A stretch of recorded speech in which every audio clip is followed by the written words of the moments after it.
Seguimos con nuestro segundo sujeto procesal y estamos hablando de las partes. Hemos visto la concepción desde el Código Civil en sus artículos 90 y 91 que tienen que ver con este primer escenario de la capacidad para ser parte dentro del proceso.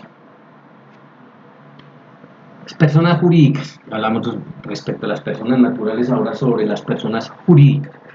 Artículo 633 del Código Civil, definición de persona jurídica. Una persona ficticia, capaz de ejercer derechos y contraer obligaciones civiles y de ser representada judicial y extrajudicialmente. Y subdivide las personas jurídicas en dos especies: corporaciones y fundaciones de beneficencia pública. Y ahí hoy en Colombia existen personas jurídicas que participan de uno y otro carácter. La clasificación hoy ha sido ampliada y entonces tenemos que personas jurídicas de derecho público, un primer grupo, personas jurídicas de derecho público que a la vez se subdividen. Personas jurídicas de derecho público o político, como son las entidades territoriales, ¿cierto? Artículo 86. Departamentos, la nación como tal, municipios. Y personas jurídicas sociales, creadas por ley, por decreto u orden del Ejecutivo, que pertenecen a ese primer grupo de personas jurídicas de derecho público. También tenemos las personas jurídicas de derecho privado, las cuales también se subdividen, ¿no? Sin ánimo de lucro y con ánimo de lucro. Por lo general, eso ha tenido mucha evolución en materia civil. Sin ánimo de lucro, ¿cuáles son? Corporaciones, fundaciones, sindicatos, en los cuales se dice que la actividad económica que llegue a ser esa corporación, fundación o sindicato revierte en esa misma entidad y no se distribuye. Y esa es la diferencia con los ánimos de lucro, sociedades comerciales o civiles, donde su producido, por ejemplo, su rendimiento sí se distribuye entre los socios. Entonces vamos en las personas naturales, para capacidad para ser parte, personas jurídicas. Los patrimonios autónomos en Colombia también tienen esa capacidad para ser parte. ¿Quiénes los tenemos o a cuáles tenemos aquí? ¿Qué son los patrimonios autónomos? Todo aquello conjunto de bienes que se encuentren afectos a una misma situación jurídica, con uno o varios titulares, y generalmente de carácter transitorio mientras se define. Estamos ahí. La herencia adyacente, tenemos ahí la herencia adyacente. ¿Cuál es la herencia adyacente? ¿Cuál es ese verbo yacer? Es que existe una herencia, pero no sabemos cuáles son todavía sus benefactores, sus herederos, sus legatarios. Por tanto, está en ese estado adyacente mientras se define, pero ya existe. La sucesión en general, que es toda aquella masa de bienes que deja un de cuyos en Colombia, una persona que fallece en Colombia, pues y a nivel mundial general también, pero ese es el fenómeno de la sucesión y ahí se constituiría un patrimonio autónomo que podría ser parte en un proceso. Todo el régimen de liquidación obligatoria, los regímenes de copropiedad o comunidad, muy comunes hoy, copropiedad, regímenes de propiedad horizontal, en fin, la sociedad conyugal como tal, la curaduría del ausente, un curador que se le nombra al ausente, ahí también se constituye un patrimonio autónomo y podría ser entonces parte en un proceso. Vamos en 3. El cuarto, el concebido para la defensa de sus derechos, que es el mismo nasciturus. Ese sería el cuarto. ¿Quién tiene la capacidad para comparecer? Entonces ya vemos la capacidad para ser parte: personas naturales, personas jurídicas, los patrimonios autónomos y el concebido nasciturus. Bueno, y ahí otro encuentran ustedes en el artículo, que aquellos otros casos especiales que lo determine así la ley. Esa es la capacidad para ser parte. Ahora la capacidad para comparecer.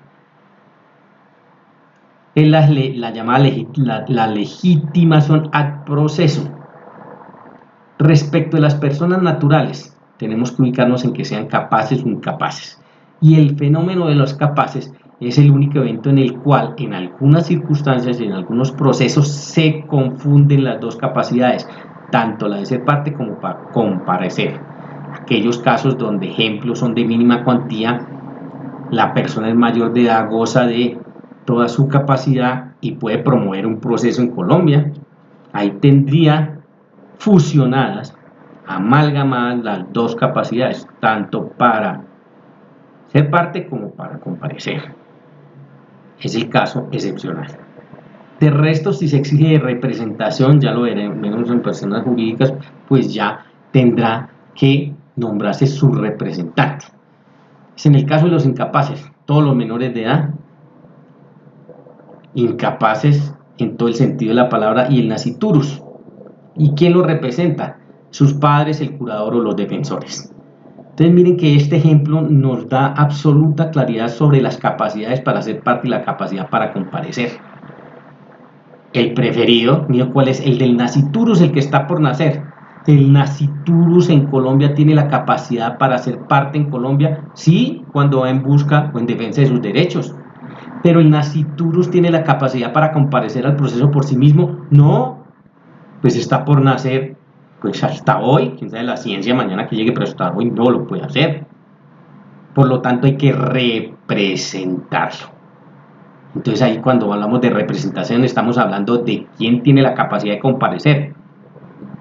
De ahí que el consejo es, siempre deben definir quién tiene la capacidad de ser parte primero, y una vez tenga usted absolutamente claro quién tiene la capacidad para ser parte, tiene que definir quién tiene la capacidad para comparecer a ese proceso. Si es a través de la figura de la representación, pues saber cuál es su verdadero representante.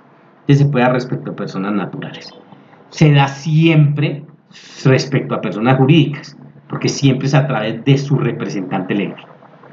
Si no son entidades de derecho público, el ministro, el gobernador, el alcalde, bueno, el ministro en vía ejecutiva, el presidente, ¿cierto? A través de sus ministros, gobernador o alcalde. Entidades de derecho privado, por nacionales o extranjeros, en sus estatutos está designado un representante legal con esas funciones y esa posibilidad. ¿Quién representa entonces a los patrimonios autónomos? Volvemos y retomamos los que ya vimos. A la herencia yaciente, ¿quién? Un curador de la herencia yacente. En la sucesión, ¿quiénes son los representantes? Los herederos o el albacea cuando lo designan, quien administre esa sucesión. En la liquidación obligatoria, los liquidadores. En la copropiedad o comunidad, el administrador. En la sociedad conyugal, ¿quién representa a la sociedad conyugal? Sus cónyuges, son los dos socios. Y en la curaduría del ausente, su nombre es claro, el curador que se haya designado. Según el artículo 54 del Código General del Proceso se define, dice, tiene capacidad para comparecer por sí al proceso. Entonces ahí vemos por sí al proceso, se confunden las dos capacidades, ¿cierto? ¿Quiénes? Las personas que puedan disponer de sus derechos, ya dijimos quiénes y en qué eventos. Es la excepción. Las demás, que tengan esa capacidad para ser parte, deberán comparecer por intermedio de sus representantes o debidamente autorizadas por estos con sujeción a las normas sustanciales, porque existe y se dará la figura de la representación. ¿Qué derechos procesales tienen las partes? Todo lo concerniente al capítulo que nosotros vimos del derecho de acción y el derecho a contradicción. Entonces aquí lo subsumen y lo traen todo. ¿Qué deberes procesales tienen las partes? Acatar todos los mandatos legales, claro, y su inobservancia les acarrea sanciones económicas y o penales. Además de la primera de los mandatos legales, porque también le trae, siendo parte y teniendo la calidad de parte, pues consecuencias judiciales. También sanciones económicas y o penales si llegan hasta ese ámbito. Deberes de las partes: actuar con lealtad y buena fe, principios de lealtad y buena fe, obrar sin temeridad, o sea, obrar sin mala fe, alegar hechos contrarios a la realidad, entorpecer el proceso. Bueno, es deber abstenerse de usar expresiones injuriosas en los escritos, en las audiencias, guardar el debido respeto a los otros sujetos procesales y abstenerse de hacer anotaciones marginales interlineados en los expedientes cuando la actuación es por escrito. Por eso se solicitan copias. Usted en su copia puede hacer lo que a usted le parezca porque ya es suya. El original se ha mantenido en en el expediente, pero el expediente usted no puede llegar con un resaltador, no puede llegar con un esfero, una regla, resaltar, no, eso atentaría contra el deber de parte y además es sancionable. ¿Qué obligaciones por el hecho de que usted tenga la condición de ser parte trae en Colombia? Las costas, que es la cantidad que la parte vencida debe pagar a la vencedora por concepto de los gastos útiles o necesarios dentro del proceso. Por eso generalmente, y lo verán, se dice, ¿quién paga las costas en Colombia? ¿Quién pierde?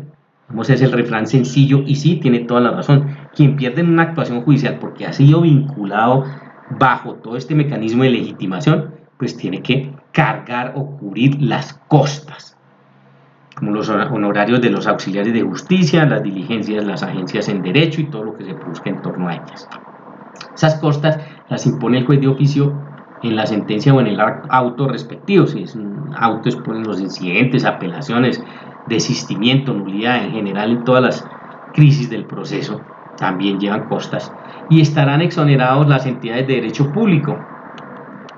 Entidades de derecho público porque obviamente esas entidades de derecho público que tienen esa característica pues son retribuidas por todos nosotros y mal harían entonces en condenárseles en costas. De aquí pues esta sección de las partes en el proceso.